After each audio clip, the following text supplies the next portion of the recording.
12 keys to making better decisions about your personal finances.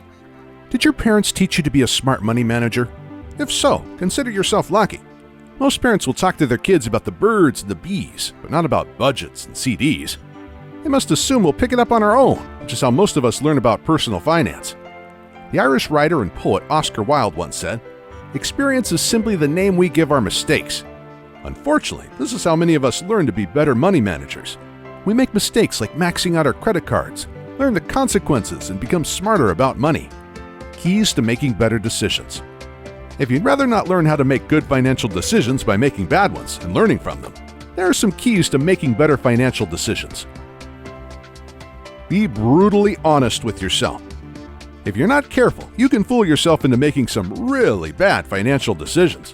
For example, you could decide to borrow from your 401k because, heck, you'd be paying interest to yourself. Or you might buy furniture you don't really need because of the lure of zero-interest financing. These are the kind of decisions where you could be deceiving yourself into financial problems. Be brutally honest with yourself about all of your decisions and the motivations behind them. Do you really need to borrow from your 401k to buy that new car? Or could you just save money for a year, 18 months, and then pay cash? And while 0% interest can be a good deal in some cases, you shouldn't use it as an excuse to buy something you don't really need. A good rule of thumb is that when in doubt, get a second opinion from a family member or friend that you know is good with his or her money. As George S. Clason once wrote, it costs nothing to ask wise advice from a good friend. Watch out for fees. There are almost always fees attached to things that have to do with finances, credit cards, banking, investments, and other financial products. It's absolutely critical to keep fees low, especially when it comes to investing. Making money in the stock market is tough enough by itself without paying fees that wipe out your gains. Use cash, not credit. Whatever you do, don't finance your lifestyle on credit. Credit card debt can just ruin your life. Pay cash for everything from groceries to vacations to cars. If you need to make sacrifices to pay cash, do it. Using credit to buy things is the equivalent of stealing money from yourself in the future. Every cent you borrow must be paid back, and often at a very high interest rate. As the Persian poet Omar Khayyam wrote, "Take the cash and let the credit go, nor heed the rumble of a distant drum." Save a dime out of every dollar. This is very simple, but very powerful. Make a habit beginning right now to save at least 10% of your gross pay. Save 20% or even more if possible.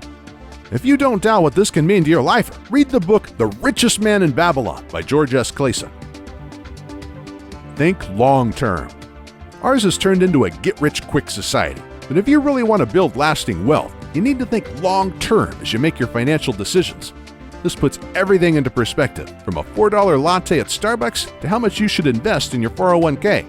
As an example of this, if you think long-term, you would realize that a daily $4 latte eventually adds up to $21,056 over 10 years.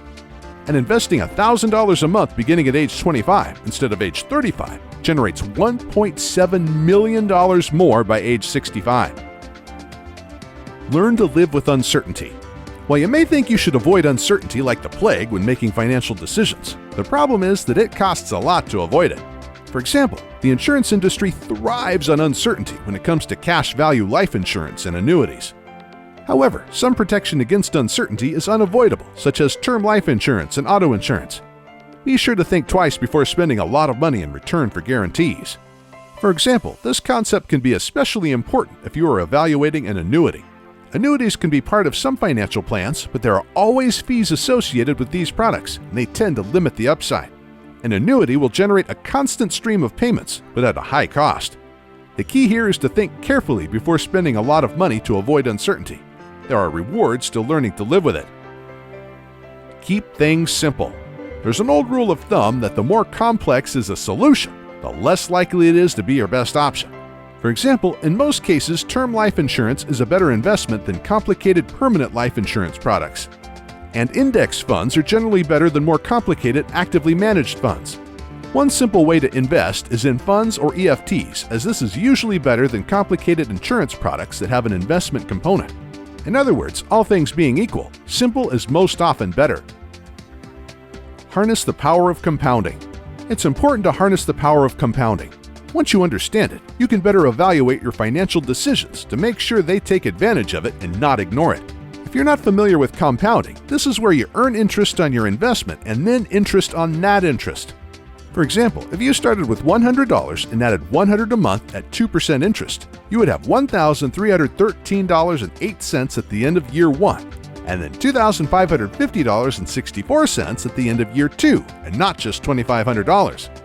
Always consider the power of compounding, whether it comes to paying off debt or how you need to be investing today. Do the critical things first. Don't put off the big financial decisions. Begin every day thinking about those things you need to accomplish and get to the important stuff first. Don't put off actions such as preparing a will, investing for retirement, or buying life insurance. When you do the critical things first, everything else would just be much easier. Take responsibility for your actions. Despite what the politicians might want you to believe, you are not a victim. These people may tell you that the problem is corporate America or that the system is rigged, but the results are the same. It makes us feel helpless. This is all nonsense that's created to score political points rather than moving the country forward. Never play the victim. Learn to think outside the box. Do you tend to view financial decisions in black and white? For example, do you believe that your emergency fund should always be in cash in a bank, or that you should pay off all your non-mortgage debt before investing? These approaches to personal finance often turn out to not be in your best interest. Don't make a financial decision without weighing the pros and cons and considering all alternate options. Don't be greedy. Your friend has a great stock tip that's absolutely guaranteed to make you money, but you also worry that this might be too good to be true. When this is the case, it usually is. Whenever you're faced with one of these deals, you need to monitor your own emotions. You may be tempted by a get-rich-quick mentality, but think twice before acting, as these deals often don't turn out well. If you need help with credit card debt, National Debt Relief offers a free debt consultation to help with credit card problems. Call 888-866-0778 or visit nationaldebtrelief.com today.